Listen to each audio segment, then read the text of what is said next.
자, 먼저 여러분들 1910년대입니다. 10년대 어떤 저항이 있었는지 볼 텐데요. 1910년대 저항은 역시 뭐니 뭐니 3.1운동이죠. 그죠? 3.1운동이 가장 중요한 내용이고 이제 그 시험이 나오는데 3.1운동이 그냥 빵 하고 터진 건 아니라는 얘기죠. 1919년 3.1운동이 나오기까지의 굉장히 많은 어떤 저항의 그 에너지들이 축적이 되었기 때문에 그것이 3.1운동으로 나오는 거거든요. 우선은 그럼 3.1운동 그 이전에 1910년 8월 29일 경술국치 이후 우리가 펼쳤던 그 저항의 모습들을 국내와 국외로 나누어서 한번 살펴보고 아하 이런 것들이 있었기 때문에 3.1운동이 나왔구나 라고 하는 것으로 여러분들이 논리적인 이해가 되실 겁니다. 자, 먼저 1910년대 국외 그리고 국내로 한번 살펴볼 텐데요. 먼저 국외입니다. 국외는 여러분들 제일 중요한 거예요. 독립운동 기지를 만들려고 했다는 것이죠. 즉 국외에서는 앞으로에 있을 그 항일 무장 투쟁을 위해서 또는 앞으로에 있을 어떤 정부 수립을 위해서 어떤 기지를 만들고 준비했던 그런 단계. 이게 바로 1910년대 국외 활동의 핵심입니다. 됐죠? 그 다음 국내는 여러분들 일단 이 당시가 1910년대예요. 헌병 경찰 통치 시대, 무단 통치 시대입니다. 그죠? 그러니까 이 시기에 국내에서 활동할 수 있는 범위는 좁을 수밖에 없어요. 헌병들이 막 두 눈 부릅뜨고 좀 다니고 있단 말이죠.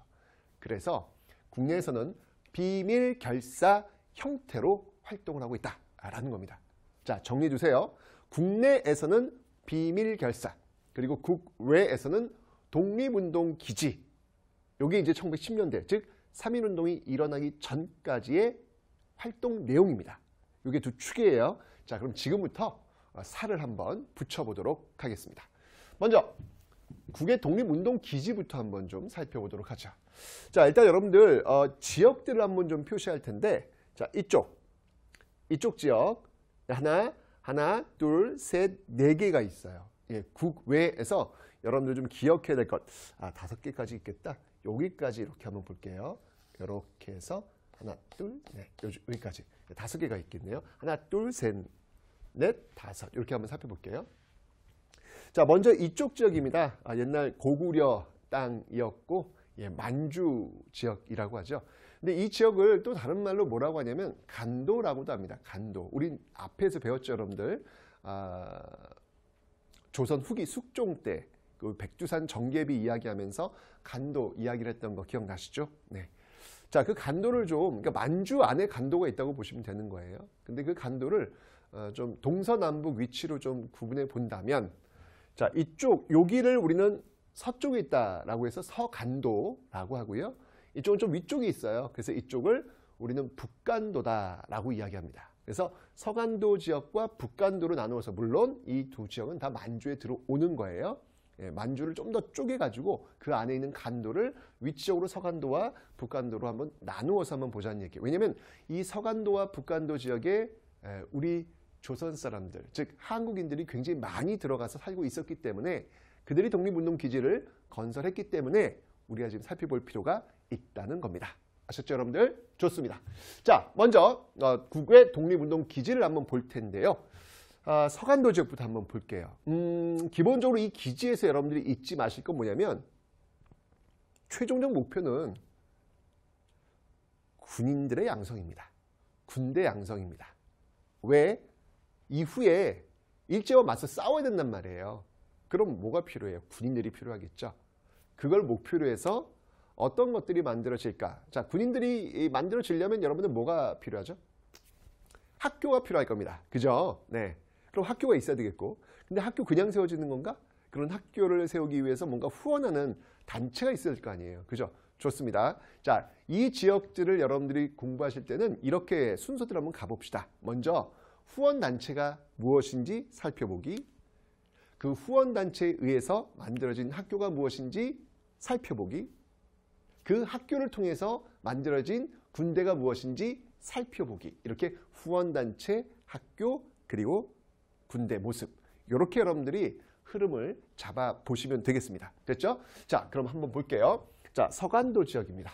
자, 이 서간도 지역에서의 후원단체가 있었어요. 근데 이 후원단체의 그 회원들이 누구였냐면, 여러분 우리 앞강의에서 배웠어요. 애국계몽 운동하면서 굉장히 큰 조직, 비밀 결사 조직을 이미 배웠습니다. 1907년도에 조직된 것이죠. 어떤 조직이 있었죠? 왜 그때 이 조직은 다른 애국계몽 운동단체와 좀 달라요. 단순히 교육, 언론, 식산, 흥업뿐만 아니라 독립운동 기지를 건설하려고 했어요. 굉장히 중요한 조직이에요. 라고 제가 설명드렸던 조직이 있습니다. 그 조직이 뭘까요? 예, 바로 신민회. 그 신민회 회원들이 이쪽 지역에 건너와서 세운 단체가 있어요. 자, 그 단체 바로 신민회. 이 회원들이 만들어진 그 조직, 그 후원단체가 뭐였냐면 바로 경학사라는 곳이 있습니다. 경학사. 여기에 이제 대표적인 그 집안이 바로 우당, 이회영, 이씨 육형제 집안입니다. 이 이씨 육형제들이 살았던 곳은 서울 주로 명동 지역이에요. 여러분 명동 땅값 우리나라에서 제일 비싼 거 아시죠? 네, 그 일대를 다 이 이씨 육형제가 가지고 있었습니다. 그 명동 땅값을 지금 땅값으로 환산하면 약 2조 원이고요. 손값으로 환산하면 약 600억 정도가 됩니다. 어마어마하죠, 여러분들? 그 재산을 다 팔아요. 이제까지 나라의 녹을 먹고 우리가 잘 먹고 잘 살아왔으니 이제 나라가 망했으니 그 나라를 위해서 이제 우리가 무언가를 해야 되겠다라고 해서 다 팔고 그걸로 이제 이 지역에 와서 땅을 사고 경학사 이런 것들을 만들고 후원단체를 만들어서 학교를 세우는 거예요. 그때 만들었던 학교가 신흥학교입니다. 신흥학교인데 그 신흥학교가 쭉 시간이 흘러가면서 이제 이렇게 신흥무관학교, 너무 유명한 학교죠, 여러분들. 그죠? 자, 그래서 이제 신흥무관학교가 이제 이렇게 만들어지고요. 그 다음에 이 학교를 통해서 이제 만들어진 부대가 있을 거 아니에요. 그 부대를 서간도 지역이니까 예, 서로 군정서 이런 조직들이 만들어집니다. 여러분 우리 다음 강의에서 1920년대 저항 배우면서 봉오동 전투, 청산리 전투를 배울 거예요. 바로 거기에 이제 토대가 되었던 그런 부대들이 이제 나오게 되는 겁니다. 자, 서간도 지역 이제 봤고요. 다음 이제 북간도 지역을 한번 좀 보도록 하겠습니다. 자, 이 지역도 역시 마찬가지입니다. 이 지역에 뭐 대표적인 또 인물이 있다면 김약연이라는 인물이 있는데요. 이 인물들은 또 이제 이쪽 지역으로 넘어가 가지고 집단의 어떤 그 마을을 또 이루게 됩니다. 역시 참 부자들이었는데 자신의 어떤 재산과 자신의 어떤 그 가족들을 다 이끌고 가서 이 지역에서 독립운동 기지를 만들게 됩니다. 앞에 있었던 서간도와 같은 모습이죠. 이 지역에서 일단 후원단체로 대표적인 조직이 있다면 이 중광단이라는 조직이 있어요. 자, 중광단은 여러분들 구한말에 만들었던 이 종교와 관련이 있는데요. 바로 단군을 믿는 종교. 어떤 종교가 있죠, 여러분들? 나철과 관련된 종교? 그렇죠. 바로 또 이 대종교가 또 후원하고 있는 그런 조직입니다. 사실 이 신민회는 또 기독교 쪽과 관련이 있고요. 또 이쪽은 또 대종교, 단군을 믿는 종교와 관련이 있다라는 거 봐두시면 되겠습니다. 자, 이 중광단을 중심으로 해서 쭉쭉 많이 밀고 있는데 이 지역에서 활동하고 있었던 학교들이 있어요. 구한말부터 또 이 1910년대까지 활동했던 그 학교가 있는데 대표적인 학교를 한번 들어봐라 라고 한다면 예, 서전서숙이 있고요. 서전서숙. 서전서숙 하면 딱 떠오르는 인물이 누구냐면 예, 이상설.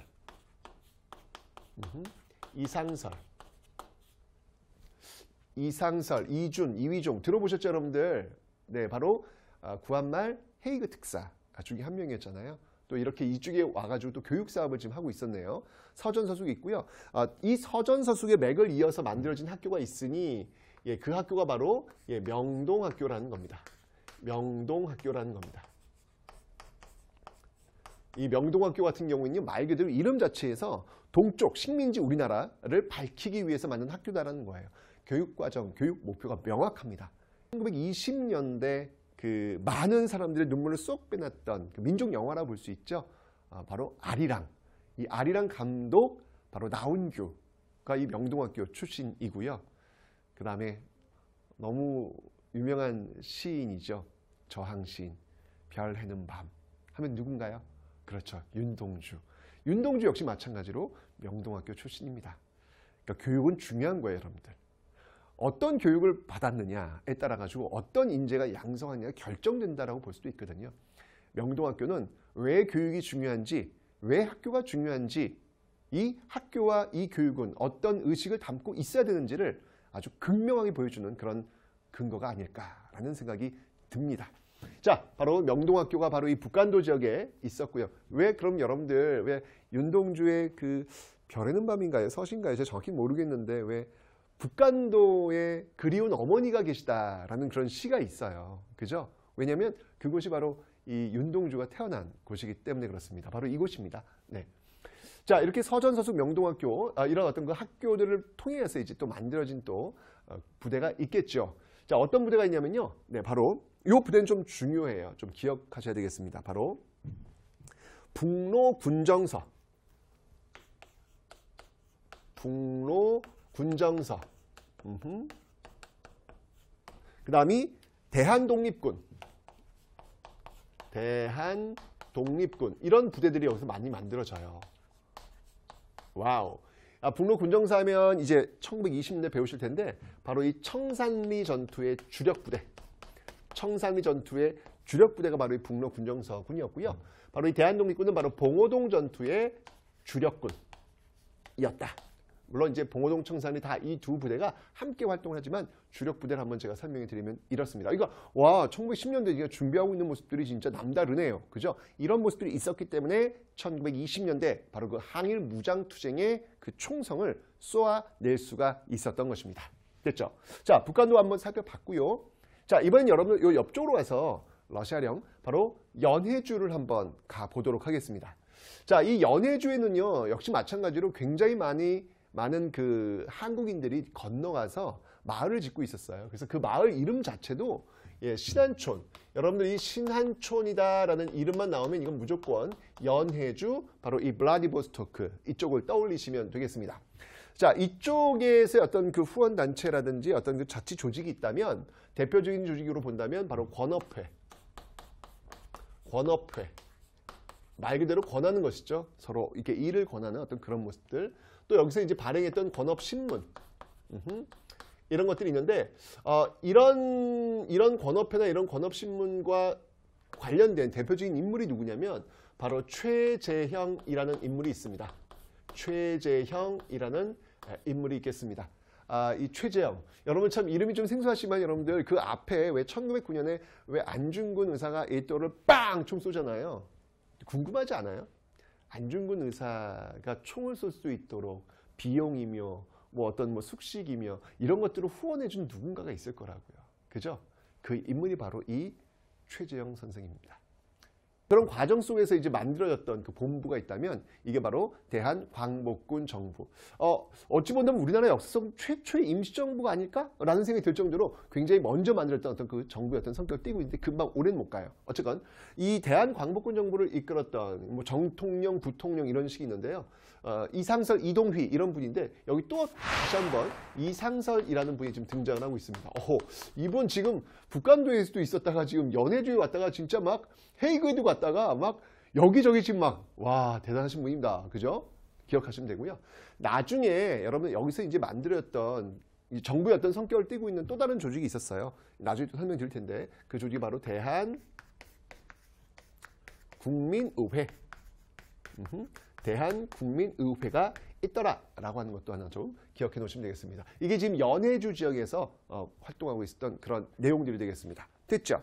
그 다음에 여러분들 1919년 3.1운동이 일어났는데 어떤 굉장히 역할을 많이 했던 곳이 있는데 이쪽 상하이를 한번 좀 가볼게요. 상하이인데 이 상하이에서도 활동했던 그런 조직이 하나 있습니다. 나중에 이제 대한민국 임시정부의 어떤 그 토대가 되는 어떤 그런 조직이라고 보시면 돼요. 그 조직이 어떤 조직이 있냐면 바로 신한청년당. 신한청년당. 이라는 조직이 있어요. 이 신한청년당과 굉장히 밀접한 연관이 있는 인물은 누구냐면 몽양 여운형이라는 인물이 있습니다. 여운형에 대해서는 제가 또 나중에 한번 설명을 드릴 거예요. 우리 현대사에도 계속 등장하는 그런 인물입니다. 어쨌건 이런 조직이 또 이제 상하이에 있었고요. 그 다음에 이쪽 지역을 볼게요. 이쪽 지역은 미주 지역입니다. 아메리카. 네, 그쪽을 얘기하는 거예요. 지도상 이제 저쪽으로 가야 되는데 그럼 이게 지금 여백이 없어요. 끌고 왔어요, 지금 여러분들. 네.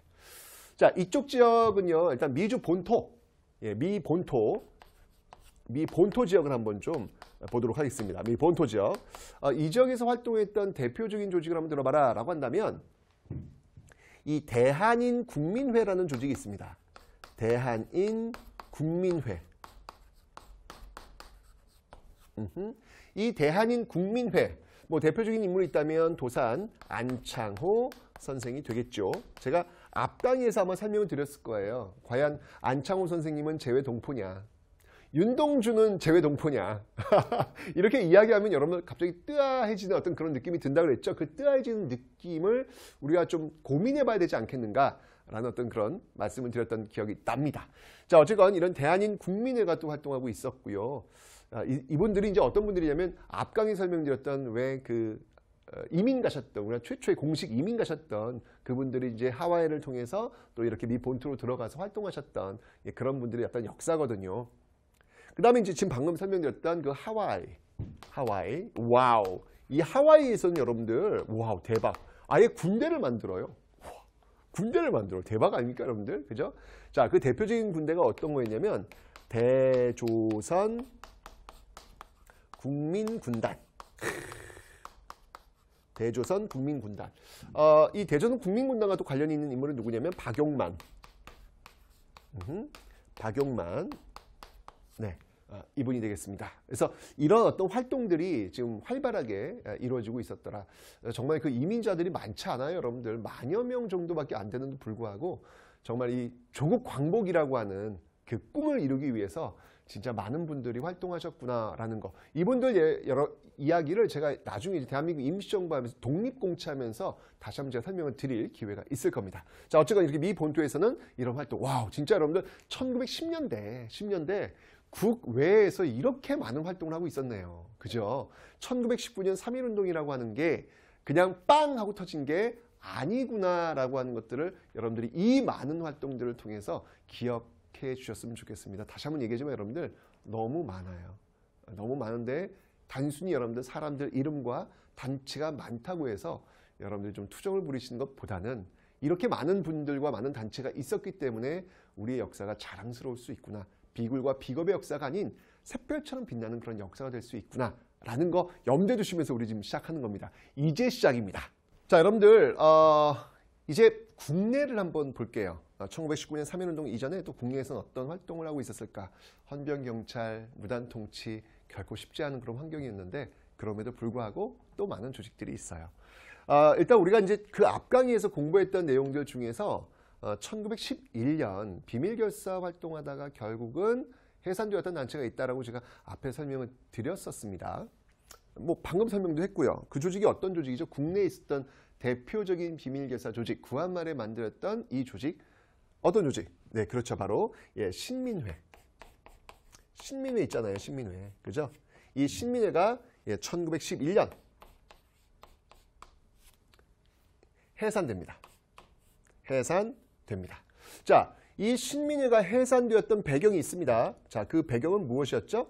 네, 바로 백오인 사건이라는 거죠. 백오인 사건. 백오인 사건. 이 백오인 사건이라 하면 바로 당시 총독이었던 데라우치. 이 데라우치를 암살하려고 했다. 뭐 이런 것들이 연루가 되면서 결국 바로 이 신민회를 탄압하게 되는 어떤 그런 사건이 바로 이 백오인 사건. 뭐 105명 다 잡아들였다 뭐 이런 어떤 의미예요. 이러면서 이제 신민회가 와해되는 그런 어떤 모습들 1910년대. 그러니까 이렇게 비밀 결사 활동으로 지금 하고 있다라는 것이죠. 자, 그런데 뭐 신민회만 있었던 건 아니고 정말 많아요. 비밀 결사 조직들이 굉장히 많이, 학생들의 비밀 결사 조직도 있고 선생님들의 비밀 결사 조직도 있고 여기저기서 비밀 결사 조직들이 많이 만들어지고 있었는데 그중에 대표적인 비밀 결사 조직들을 한번 살펴보자는 이야기예요. 자, 먼저 이제 전라도 지역을 한번 좀 살펴보도록 하겠습니다. 자, 이 전라도 지역의 대표적인 비밀 결사 조직을 한번 들어봐라 라고 한다면 이 독립의군부가 있습니다. 이 독립의군부를 이끌었던 인물은 누구였냐면요, 임병찬이라는 인물이에요. 임병찬. 자, 근데 여러분들 잘 보시면 알겠지만 여기 지금 의자가 들어갑니다. 의자가 들어가니까 이 느낌이 뭐냐면 의병 느낌 안 들어요? 의병? 그죠? 의병. 의병이면 앞에 우리가 배웠잖아요. 위정척사 쪽에서 연결되고 있다 라고 설명드렸죠. 그죠? 위정척사, 의병. 그러면 이거 굉장히 성리학적 질서, 옛 질서를 복원하려는 어떤 모습들이겠구나라는 느낌을 좀 단어에서 좀 여러분들이 찾으시면 되지 않을까라는 생각이 듭니다. 실제로 이 임병찬 같은 경우도 이 고종이 밀지를 보내요. 고종의 밀지를 보내가지고 이런 활동을 하고 있는데, 그래서 여기서 지향하고 있는 모습은 뭐냐면요, 바로 복벽주의다라는 거예요. 복벽주의다라는 겁니다. 복벽주의는 뭐냐면, 복이 뭐냐면 회복시킨다는 거예요. 그러니까 옛 체제로 돌아가는, 그러니까 고종이 딱 등장하네. 고종을 중심으로 한 옛 체제, 제국시대라든지 또는 왕국시대로 돌아가려는 이런 모습들을 지금 여기는 시도하고 있다는 이야기예요. 기억해 놓으시면 되고요. 그래서 이 조직은요, 국권 반환 요구서, 총독부에 우리나라의 국권을 돌려달라라는 그 요구서를 제출하려는 그런 시도, 그런 시도도 보이고 있더라라는 거. 이 전라도 지역에서 1910년대 활동했던 대표적인 비밀 결사 조직 독립의군부 기억하시면 되겠습니다. 자, 그리고 여러분들이 경상도 지역, 특히 대구를 중심으로 해서 활동했던 조직이 있는데요. 바로 이 대한광복회라는 조직이에요. 이 대한광복회를 이끌었던 대표적인 인물은 누구냐면 바로 이 박상진이라는 인물이 되겠습니다. 박상진. 이 박상진, 나중에 이제 김좌진까지도, 김좌진 하면 청산이 저도 맞습니다. 연결되고 있는데, 이 대한광복회가 지향하고 있었던 그 정치 체제 모습은 이 독립의군과는 좀 달라요. 어떤 모습이냐면 여기는 공화정입니다. 공화정은 이제 왕이 없죠. 그죠? 대표를 국민들이 뽑는 어떤 그런 모습들인데, 이 대한광복회가 지향하고 있었던, 활동하고 있었던 내용들은 뭐였냐면, 일단 친일 부호들, 이 친일 부호들을 처단하는 것, 그리고 이 만주 지역에 사관학교를 세워서 어찌 본다면 이것도 독립운동 기지를 또 세우는 어떤 그런 모습들 보이고 있겠죠. 이런 모습들을 지금 보이고 있다는 것이죠. 1910년대 3.1운동 이전에 이렇게 많은 활동들이 국내에선 비밀결사, 국외에서는 독립운동 기지, 다양한 모습들로 전개되고 있었다. 자, 이 에너지가 쌓이면서 드디어 대한독립 만세! 나옵니다.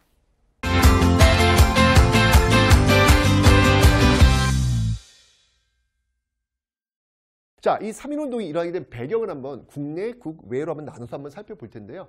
자, 먼저 국외 상황을 한번 좀 보도록 하죠.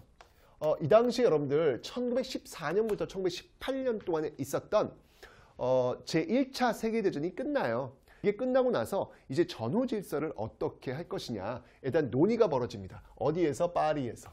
그게 바로 파리 강화회의라는 겁니다. 파리 강화회의. 그러니까 이 파리 강화회의는 여러분들 창세기와도 같은 새로운 질서를 만드는 아주 중요한 그런 사건이 되는 거예요. 그래서 특히 이제 이 당시 식민지였던 약소 민족 국가 대표들이 아주 대거 이 파리로 몰려듭니다. 요즘 박항서 감독의 베트남 하면 이제 베트남의 국부 호찌민도 이제 이때 갔죠, 파리에. 왜? 당시 베트남은 프랑스의 식민지였기 때문에 무슨 일이 있더라도 자기 나라 안건을 파리 강화회의에 올려서 독립을 하겠다는 어떤 의지가 보였던 겁니다. 근데 마침 이때 여러분들 당시 그 미국 대통령이 뭘 제창하냐면, 윌슨이 바로 민족 자결주의를 들고 나와요. 알아서라는 거예요. 알아서. 약소 민족 국가들 알아서라는 거예요. 물론 여기서 이 민족이라고 하는 개념은 1차 세계대전 패전국, 그 패전국의 식민지들에 해당하는 것이지 승전국 식민지에는 해당되는 게 아닙니다. 당시 1차 세계대전에서 승전국 라인에 섰던 나라는 일본입니다. 일본이 줄을 잘 서요. 네. 그냥 일본이 쓰면 늘 이기는 쪽이야. 기가 막힙니다. 그 말은 곧 우리의 독립은 계속 멀어질 수밖에 없는 상황이라는 것이겠죠. 그러니까 사실 우리한테 해당 사항은 없지만 그래도 이 찬스를 놓칠 수는 없잖아요. 이때 우리도 이제 파견합니다. 이때 누구를 파견했냐면, 그 대표로 우리도 김규식, 우사 김규식을 파견합니다. 이 김규식을 파견했던 그런 역할을 했던 곳이 바로 이 아까 제가 말씀드렸던 신한청년당. 신한청년당이 중심이 되어가지고 바로 이 김규식을 파견하는 어떤 그런 모습들이 지금 보이고 있다라는 얘기예요. 자, 이러니까 뭔가 어떤 이 파리 강화회의 대표를 파견했으니까 우리도 뭔가 좀 힘을 좀 실어줘야 되겠다라는 어떤 그런 생각이 들 거 아니에요. 그래서 바로 여기에 힘을 실어주기 위해서 우리가 선언을 합니다. 그 선언이 뭐냐면 그게 바로 28 독립선언이다라는 거예요. 28 독립선언.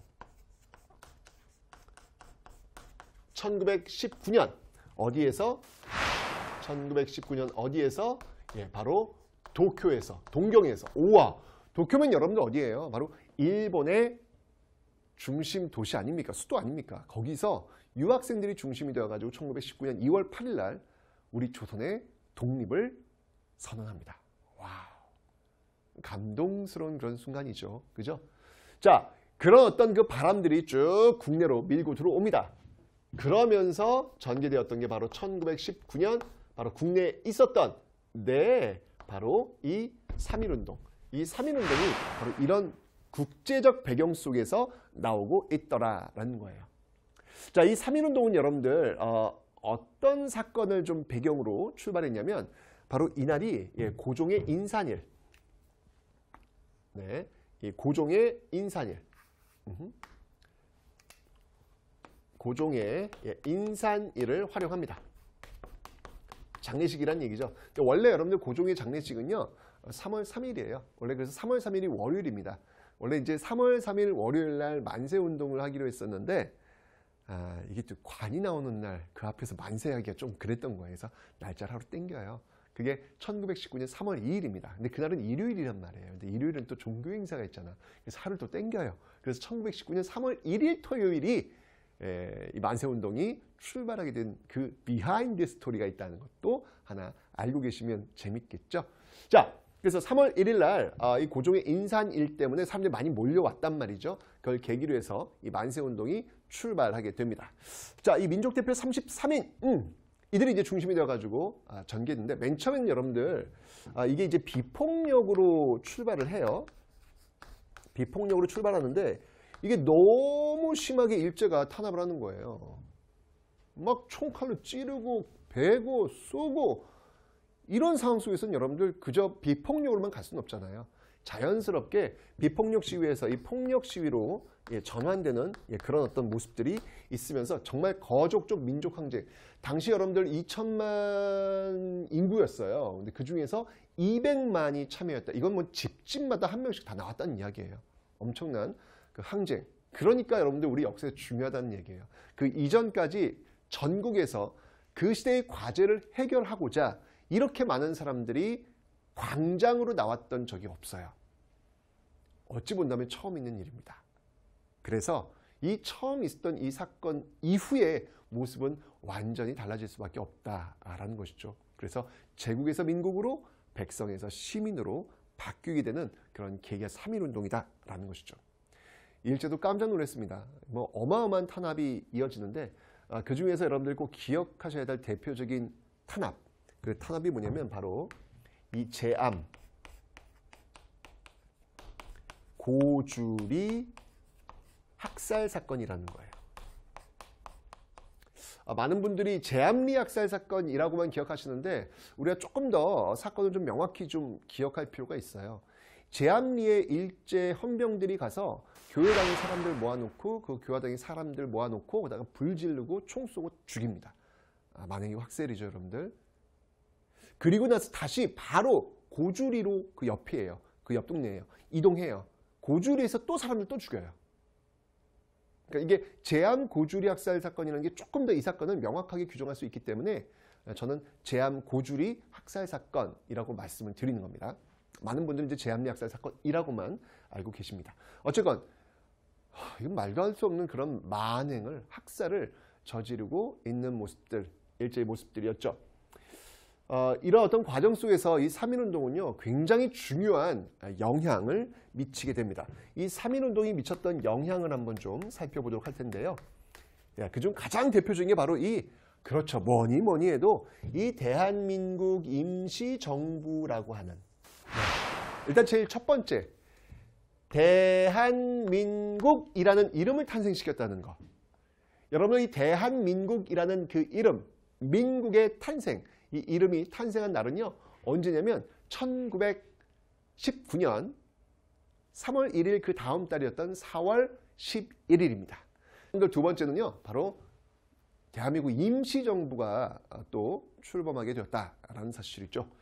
그래서 이 대한민국 임시정부 3.1운동의 결과, 그러니까 뭔가 어떤 그 민족의 어떤 그 목소리를 담아낼 수 있는 지도부, 왜냐하면 민족 대표 33인이 끝까지 이 지도를 못했단 말이죠. 예, 그러니까 이게 거족적 민족 항쟁이긴 하지만 산발적 시위로 좀 끝나버린 어떤 그런 한계를 좀 극복하고자 지도부가 필요하다라고 하는 생각을 가졌던 것이죠. 그래서 결국 이 대한민국 임시정부가 출범하게 되었던 것입니다.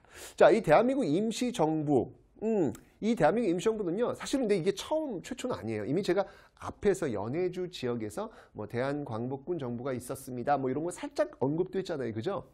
금방 없어졌지만. 근데 이 대한민국 임시정부가 만들어지기 전까지 여러 정부가 있었어요. 자, 어떤 정부들이 있었는지 그 정부들이 합쳐져 가지고 대한민국 임시정부가 지금 출범하게 되는 거거든요. 자, 어떤 정부들이 있었는지 한번 살펴보도록 하겠습니다. 자, 먼저 이거 이미 배웠죠, 여러분들. 이 대한민국 임시정부 그 전에 있었던 조직은 바로 연해주 지역의 대한국민의회. 대한국민의회 있었고요. 그 다음에 서울에서 여러분들 한성정부가 있었어요. 한성정부가 있었고요. 그 다음에 상하이에도 정부가 있었어요. 이렇게 연해주, 그리고 여기 이제 연해주입니다. 여기 연해주, 그 다음이 서울, 상하이. 대표적인 어떤 그런 정부였던 형태들이 이렇게 있었다는 이야기예요. 자, 이렇게 있었는데 이 조직들이 이제 합쳐져 가지고 바로 대한민국 임시정부 상하이에서 4월 11일 날 출발을 하고 있더라라고 하는 거 여러분 꼭 좀 기억을 좀 해놓으시면 되고요. 그 다음에 기억할 게 뭐냐면 이 영향으로서는 여러분 대한민국 임시정부 제가 따로 한번 설명드릴게요. 이 대한민국 임시정부뿐만 아니라 여러분 제일 중요한 게 뭐냐면 일제의 통치 방식을 바꿔내요. 일제의 통치 방식의 변화.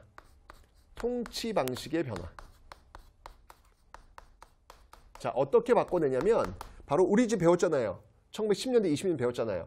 바로 문화 통치, 그러니까 무단 통치에서 바로 소위 문화 통치로 바꾸어 내고 있다라는 거 이미 우리 배웠죠, 여러분들. 이건 이제 3.1운동이라는 거, 분기점이라는 거 배웠습니다. 그래서 무단 통치에서 문화 통치로 바꾸고 있고요. 그 다음에 또 이 세계의 민족해방 운동에도 굉장히 영향을 미쳐요. 그래서 중국의 오사운동에도 영향을 미쳤죠. 이게 3월 달에 벌어지니까 중국에서도 우리도 지금 거의 반식민지 형태인데 아니 지금 조선에서도 좀 저렇게 하고 있는데 우리도 하자라고 해서 5월 4일 중심이 됐던 운동이 바로 오사운동이 되겠습니다. 자, 이렇게 해서 정말 우리나라뿐만 아니라 전 세계적으로 굉장히 영향을 미쳤던 이 3.1운동. 이 3.1운동의 결과 탄생했던 그 나라 이름 대한민국, 그리고 대한민국 임시정부. 자, 특히 이제 이 대한민국 임시정부가 어떤 모습으로 계속 이어지는지 그 내용 한번 살펴보도록 하겠습니다.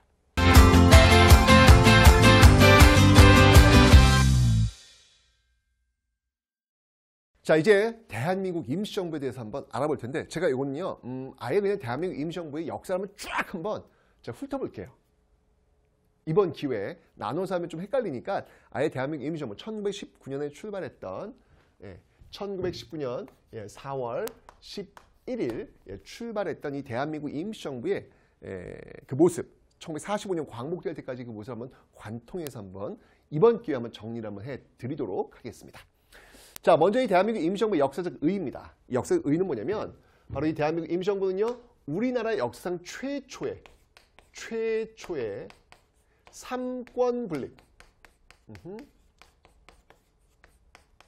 삼권 분립에 기초한 공화정이었다.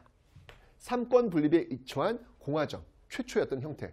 이 공화정을 지향했던 조직들이 많이 있잖아요. 신민회도 공화정을 지향했고, 박상진의 대한광복회도 공화정을 지향했고, 그죠? 지향한 단체 많이 있는데 실체, 직접 이렇게 실제로 등장했던 조직은 바로 이 대한민국 임시정부가 최초다라는 것이죠. 자, 그렇다면 3권이라고 했을 때 이 3권은 과연 무엇일까? 그 내용들을 한번 좀 살펴보도록 하죠. 자, 먼저 이 3권이라 하면 입법, 사법, 행정을 의미할 겁니다. 자, 한번 가볼게요. 먼저 입법입니다. 입법. 입법에서는요, 임시의정원. 여러분들 이 임시의정원이라고 하는 키워드는 꼭 기억해 놓으셔야 돼요. 시험에 잘 나옵니다, 여러분들. 임시의정원이라는 말이 나오면 이건 무조건 대한민국 임시정부야. 임시의정원 기억하시면 되고요. 그 다음에 사법. 사법은 법원이 있고요. 입법, 사법, 행정. 행정은 국무원이라고 있어요. 국무원. 요렇게 해서 3권으로 뚜루루루루 나뉘고 있더라. 요렇게 해서 3권으로 나뉘어져 있어 출발했던 공화정. 제가 다시 한번 얘기합니다. 임시의정원은 지금 얘기할 때 국회와 같은 곳이에요. 입법부. 국회, 입법. 이고요. 법원은 이제 사법이 되는 것이고 입법, 사법, 그 다음에 행정. 이렇게 구분하시면 되겠습니다. 최초의 3권 분립에 의거한 공화정 정부가 이때 만들었다. 여러분 지금 우리나라는 어떤 거예요? Republic of Korea. 발음이 있대요. 바로 공화정이잖아요. 그 공화정의 역사 여기서 이제 지금 출발하고 있는 겁니다. 자, 그리고 이제 이 조직들, 왜냐면 이게 지금 상하에 있단 말이에요. 위치가 지금 상하에 있다 보니까 국내와 뭔가 연결선이 필요할 거 아니에요. 그죠? 그 연결선을 만든 조직이 있어요. 그 조직이 뭐냐면 바로 이 연통제와 이 교통국이다라는 겁니다. 연통제라고 하면 이거는 행정망을 얘기하는 거고요. 행정조직 얘기하는 거고요. 교통국은 정보망이라고 보시면 돼요. 뭔가 정보, 독립자금, 뭐 이런 것들. 뭐 지금으로 본다면 국정원 같은 어떤 그런 기능이라고 보시면 되겠죠. 특히 이제 교통국 같은 경우에는 여러분들 저기 그 단동, 그러니까 압록강 건너자마자 있는데 여기에 이제 이륙양행, 그러니까 이륙양행은 이제 사실 무역업을 하는 곳인데 여기 이제 위장한 거죠. 이 무역업을 하고 있는 곳에 이 교통국을 설치해가지고 자금이라든지 또는 인물의 어떤 그 배치라든지 이런 것들을 지금 하고 있는 모습들, 연통제와 교통국이라는 것들을 지금 만들고 있다라는 거 기억하시면 되겠습니다. 자, 이렇게 조직망 만들었고요. 그 다음에 이제 우리의 어떤 사실들을 알려야 될 거 아니에요. 알리는 것들이 필요합니다. 그래서 우리 어떤 독립이 필요하다는 것들을 알리기 위해서 신문을 만들어요. 이때의 신문이 뭐였냐면 바로 독립신문이다라는 거예요. 선생님, 독립신문은 독립협회 아닌가요? 네, 독립협회도 독립신문이고요. 대한민국 임시정부도 독립신문입니다. 뭐 이름 똑같으면 안 되나요, 여러분들? 뭐 할 수 있는 신문 독립밖에 없잖아요, 지금. 그죠? 독립신문 기억하시면 되고요. 그 다음에 이제 우리 역사를 또 알리기 위해서 임시사료편찬위원회, 임시사료, 그러니까 사료라고 하는 것은 뭐냐면 역사적 자료들이잖아요. 이런 것들을 편찬하는 위원회를 또 만들고 있습니다. 편찬위원회를 만들고 있고요.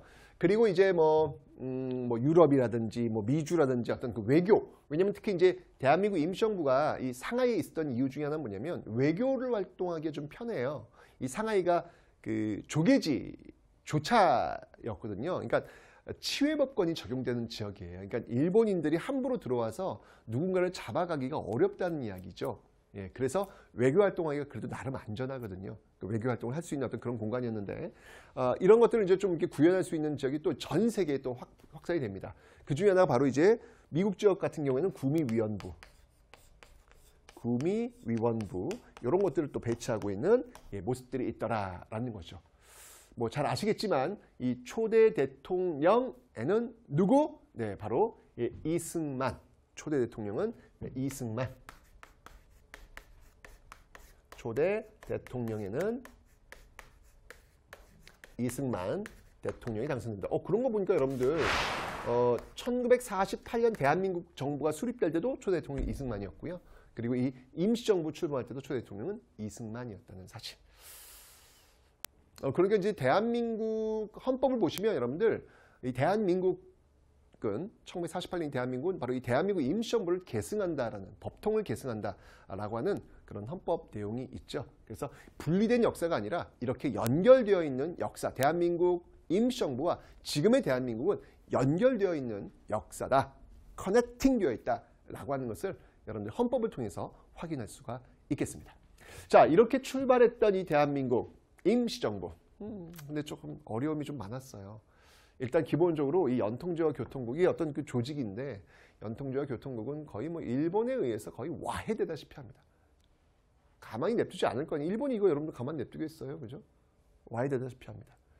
게다가 어떤 문제가 생겼냐면 이 파리 강화회의 1차 세계대전 끝나고 말이죠. 이 파리 강화회의에서 또 결정된 내용 중에 하나가 뭐였냐면 이 국제연맹이라고 하는 것들을 만들기로 했거든요. 국제연맹. 이 국제연맹을 만들기로 하나 했는데 이 국제연맹에 당시 그 이승만이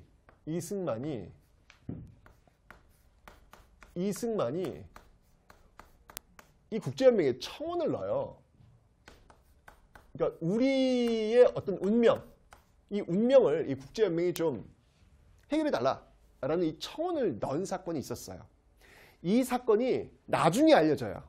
나중에 알려지면서 이 임시정부가 출범하고 나서 초대 대통령 이승만 이게 쭉 가고 있는 상황 속에서 거센 저항에 부딪히게 됩니다. 아니 어떻게 이럴 수 있단 말인가? 우리의 독립을, 우리의 운명을 왜 국제연맹에 맡겨? 말이 돼? 라고 하면서 이런 행위를 했던 이승만에 대한 엄청난 저항이 나타나게 되죠. 자, 이러면서 이 대한민국 임시정부 이 외교에 좀 이렇게 포인트를 두고 갔는데 뭔가 외교가 이게 잘 안 굴러가는 거예요. 그러면서 이제 의문점을 던지는 거죠. 조직은 와해됐죠. 외교적인 어떤 그 역량 이런 것들은 잘 보이고 있지 않죠. 이러면서 대한민국 임시정부 이거 이대로 가도 되느냐에 대한 그 의문보가 던지는 거예요. 그래서 이 문제를 좀 해결해야 되겠다라고 해가지고 이런 것들이 이제 이슈가 되면서 열렸던 회의가 있어요. 예, 그 회의가 뭐냐면 바로 1923년도에 열렸던 바로 국민대표회의다라는 겁니다. 국민대표회의. 1923년. 그러니까 여러분 그래프를 보면 알겠지만 굉장히 많이 지금 쭉 떨어지고 있잖아요. 지금요. 대한민국 임시정부가 출발을 잘 했는데 그 힘을 잘 받지 못하는 이런 모습들이 지금 떨어지고 있다는 이야기죠. 자, 이렇게 되면서 이 문제, 과연 대한민국 임시정부는 어디로 가야 될 것인가에 대한 고민 속에서 국민대표회의가 열렸던 것입니다. 자, 이 국민대표회의는요, 크게 두 세력이 부딪히게 돼요. 여기서. 어떤 세력과 어떤 세력이 부딪히냐면, 먼저, 이 창조파와, 그 다음이 개조파로 나뉘게 됩니다. 이 창조파의 대표적인 인사로 본다면, 이제 계속 등장할 거예요, 여러분들. 예, 바로 신채호가 대표적인 인사고요. 개조파의 대표적인 인물은 누구냐면 바로 안창호입니다. 안창호. 자, 이게 무슨 말이냐면, 그러니까 창조파 쪽은 뭐냐면, 신채호를 중심으로 한 창조파 쪽은 뭐냐면, 지금 대한민국 임시정부가 지금 한 게 없다, 지금. 이렇게 돼서는 안 된다. 이거 아닌 것 같다. 대한민국 임시정부 없애고 새롭게 시작하자. 말 그대로 창조하자는 얘기예요. 새로운 조직 창조하자는 이야기예요. 반면에 개조파는 뭐냐면 느낌 오시죠, 여러분들? 대한민국 임시정부는 3.1운동의 결과로 만들어진 조직이다. 이거는 우리 민족의 요구다. 이거를 없애는 것은 말이 안 된다. 문제가 있다. 인정한다. 그렇다면 그 문제를 해결하면서 대한민국 임시정부를 바꿔나가야 되는 것이 맞다. 대한민국 임시정부는 그대로 존재하고 그 안에서 바꿀 걸 바꾸자라고 하는 게 개조파예요. 자, 이 두 세력이 부딪힙니다. 부딪히면서 이 국민대표가 격렬하게 전개되는데 그 결과는 어떤 결론도 내리지 못해요. 예, 이러면서 이 대한민국 임시정부에서 어마어마한 많은 독립운동가들이 이탈을 해요. 이러니까 완전히 대한민국 임시정부는 추락할 대로 추락하는 이런 모습들이 지금 나타나고 있더라라는 이야기죠. 자, 이 문제를 어떻게 해결해야 될까? 자, 이 위기 속에서 이제 결국은 이제 대한민국 임시정부가 좀 바뀌려고 노력을 해요. 자, 먼저 하나씩 볼게요. 1925년부터 한번 살펴보도록 하겠습니다. 이 1925년도가 되면 드디어 이 이승만 대통령을 탄핵시킵니다. 네, 탄핵시킵니다. 탄핵시키고 제2대 대통령으로 누구를 추대하냐면 사실은 임시예요. 임시. 왜냐하면 이 대통령제가 문제가 있다. 너무 1인에게 권력을 몰아주다 보니까 제대로 기능을 못했다. 이거 문제 있자. 고치자. 라고 했는데 일단 지금 이승만 대통령이 지금 탄핵됐으니까 자리가 비었잖아요. 그 빈 자리를 누가 채웠냐면 역사학자 바로 박은식. 네, 이 박은식 선생이 이 대통령으로 취임을 임시하는 거예요. 임시. 네, 임시하는 거예요. 하고 그 다음에 개헌을 해요. 대통령제가 아닌 것 같다. 어떤 개헌을 했느냐? 바로 국무령을 중심으로 한. 네, 바로 국무령을 중심으로 한 개헌. 이 국무령을 중심으로 한 요 개헌은 쉽게 얘기하면 의원 내각제라고 보시면 돼요. 의원 내각제. 의원 내각제. 여러분 의원 내각제라 하면 뭐 영국이라든지 그 다음에 일본이라든지 이런 나라 형태를 떠올리시면 되는 거예요. 그러니까 국회가 행정을 장악하면서 그 국회의 어떤 집권당이 모든 것들을 해나가는 어떤 그런 모습들. 일본 왕은 뭐 아무런 힘도 없고요. 뭐 이런 모습들. 여기 이제 의원 내각제인데 이런 어떤 모습들로 가는 거예요. 왜냐면 대통령의 힘이 너무 세다라고 판단이 들었기 때문에 그 대통령에게 힘이 몰리는 걸 좀 막기 위해서 국회로 좀 힘을 분산시키기 위한 노력이 지금 25년도에 보이고 있는 것이죠. 그리고 나서 27년도가 됩니다.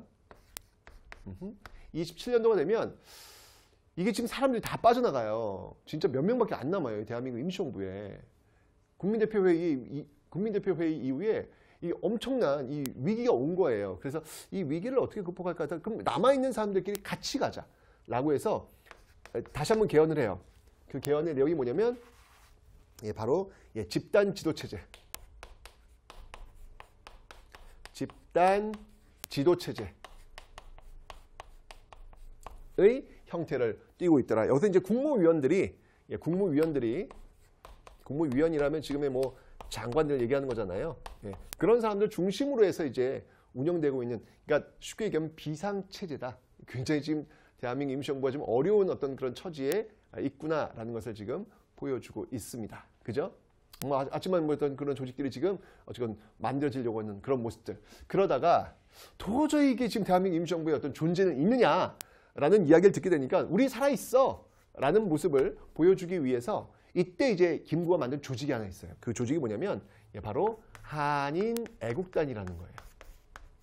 한인애국단. 자, 이 한인애국단, 이 단원들이 누구냐면 대표적인 인물이 바로 이 이봉창과 윤봉길. 여러분 잘 알고 있죠? 네, 바로 이들이 이제 폭탄 투척하는 겁니다. 이봉창은 어디에서? 도쿄에서. 윤봉길은 상하이에서. 그죠? 이봉창은 도쿄에서. 윤봉길은 상하이에서. 상하이 훈커공원에서. 폭탄 투척을 하는데 이봉창은 뭐 실패하지만 이 윤봉길의 이 폭탄 투척은 완벽히 성공합니다. 완벽히 성공합니다.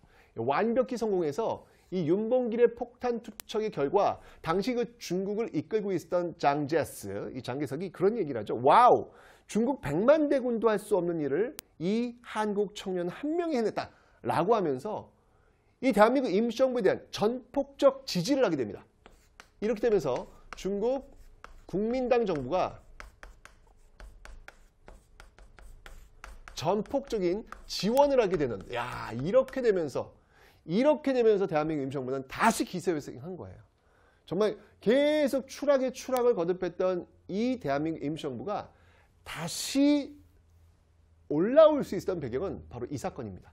윤봉길의 상하이 훈커공원 의거. 여기서 이제 달라지는 거예요. 예. 자, 그런데 문제는 뭐냐면 이 상하이에서 이제 이런 일이 벌어지다 보니까 일본이 도저히 대한민국 임시정부를 인정할 수 없다. 이건 말도 안 된다. 라고 하면서 상하이에 있는, 이게 물론 치해복권 지역이지만 이게 지금 어쨌건 간에 지금 엄청나게 많은 사람이 죽었거든요. 있을 수 없다. 이런 조직들은 이거 가만 냅두면 안 된다. 라고 하면서 어마어마하게 압박이 들어와요. 자, 이렇게 되면서 바로 이 윤봉길 의거를 계기로 더 이상은 상하이에서 활동을 할 수가 없었어요. 없으니까 이동을 해요. 자, 이 32년부터 40년 동안 1940년 동안 정말 대장정, 이 대장정의 시간 40년 충칭에 이르게 되면서 다시 이제 조직을 재정비하게 되는 것이죠. 자, 이 40년 어떤 모습들이 있었냐면 또 개헌을 한번 합니다. 자, 이때 주석 체제, 이때 이제 40년이 되면서요. 주석 체제로 전환하는 모습들. 이때는 이제 1인 지도 체제를 좀 고는 거예요. 왜냐면 이렇게 좀 뭔가 좀 구심점이 생겼잖아. 사실 이제 이 한인 애국단을 만들어 가지고 정말 대한민국 임시정부의 명실상부한 대표가 됐던 인물이 이제 김구거든요. 김구. 그래서 김구를 중심으로 한 이런 개헌을 하고 있고요. 그리고 바로 이 대한민국 임시정부 여당이라고 할 수 있는 한국독립당도 만들고 대한민국 임시정부의 여당 한국독립당 그리고 너무 중요한 거 바로 한국광복군. 이게 진짜 너무 중요하죠, 여러분들. 한국독립당과 그리고 한국광복군을 지금 이렇게 조직하고 있다. 한국광복군을 이끌고 있었던 인물은요, 지청천. 나중에 이제 여러분들 1930년대 항일 무장투쟁 배울 때 이 지청천을 또 만나시게 될 겁니다. 자, 그래서 이제 40년도에 이제 이렇게 뭔가 시스템을 정비한 거예요. 군대도 만들고 여당도 만들고 이런 모습이 보이고 있는 것이죠. 자, 그리고 41년도가 됩니다. 41년도가 되면 이때 이제 건국 강령. 자, 이제 40년대 되면 여러분들 일제가 지금 전쟁 막바지 지금 다다르고 있잖아요. 지금 미국하고도 태평양 전쟁 벌어지가 41년도 아닙니까? 이제 미국이 이제 일본이 이제 망할 날이 얼마 안 남은 거예요. 그죠? 이러면서 준비하는 거예요. 그래서 건국 강령. 우리가 어떤 나라가 돼야 될까? 여기 이제 원칙이 있어요. 이 건국의 핵심은 뭐냐면 삼균주의입니다. 삼균주의는 뭐냐면 우리나라가 이제 새로 출발하게 되면 정치, 그리고 경제, 그리고 교육에서 누구나 다 균등한 혜택을 누려야 된다라고 이야기하는 게 바로 이 삼균주의. 삼균주의를 외쳤던 인물이 조소왕입니다. 조소왕. 한번 제가 적어드릴까요? 이야, 네, 바로 이 조소왕의 삼균주의를 모델로 해서 바로 이 건국 강령을 지금 반포하고 있고요. 그리고 이제 대일대독 선전포고, 특히 일본에 대한 선전포고, 이제 우린 너희들과 싸울 거야! 라고 하는 선전포고도 이때 하고 있는 모습들이 있더라라는 거. 자, 그리고 42년도가 되면요. 이제 대한민국 임시정부가 진짜 명실상부 정말 굉장히 중심에 서게 돼요.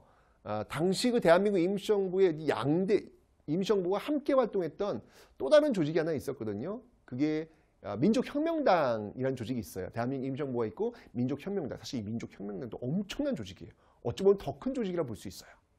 근데 이 민족혁명당을 이끌고 있었던 이 김원봉이라는 인물이 있었는데, 김원봉은 제가 또 설명드릴 겁니다. 어마어마한 인물입니다, 여러분들. 그죠? 이 김원봉이 이 대한민국 임시정부에 42년도에 합류합니다. 이러면서 진짜 명실상부한 정말 대한민국 임시정부는 엄청난 조직이 된 거죠. 굉장히 중요한 그런 포인트가 되겠습니다. 이 김원봉의 이 조선의용대 군대를 끌고 와요. 김원봉이 이 조선의용대가 합류하게 되는 아주 중요한 해가 바로 1942년도가 되겠습니다. 좋아요. 잘 나오고 있습니다. 그리고 1943년도엔 말이죠. 이 영국이 우리한테 요청을 하는 거예요. 대한민국 임시정부 요청을 하는 거예요. 와, 뭘 요청했을까? 지금 인도 미얀마 전선에 좀 영국의 요청에 의해 가지고 한국 광복군을 좀 투입시켜달라. 좋습니다. 영국의 요청에 의해서 인도 미얀마 전선 지금 영국이 지금 일본과 싸우고 있거든요. 전선에 투입, 한국 광복군이 투입되는 모습들. 왜냐하면 일본인들 포로들 신문이라든지 이렇게 번역이라든지 이런 것들 잘할 거 아니에요, 그죠? 그래서 이런 어떤 요청들이 들어오기도 하는 그런 모습들. 좋아요. 자, 그리고 44년도가 됩니다. 44년도가 되면 이때 개헌을 한 번 더 합니다. 이때는 주석. 원래 주석으로 지금 나왔잖아요. 근데 부주석 체제를 하나 더 집어넣습니다. 그래서 이것도 이제 어떻게 보면 이제 통합의 어떤 그런 모습들이에요. 주석에는 김구, 그리고 부주석에는 김규식. 김규식 여러분 알고 있죠? 그렇죠. 파리 강화의 대표로 파견했던 그 인물 아닙니까? 예, 그 인물이 지금 합류하는 그런 모습들. 좋아요. 그리고 45년도. 자, 이제 광복이 지금 눈앞에 다가왔습니다. 자, 이때는요. 와우. 네, 바로 미국 OSS 부대와 함께 한국 광복군이 국내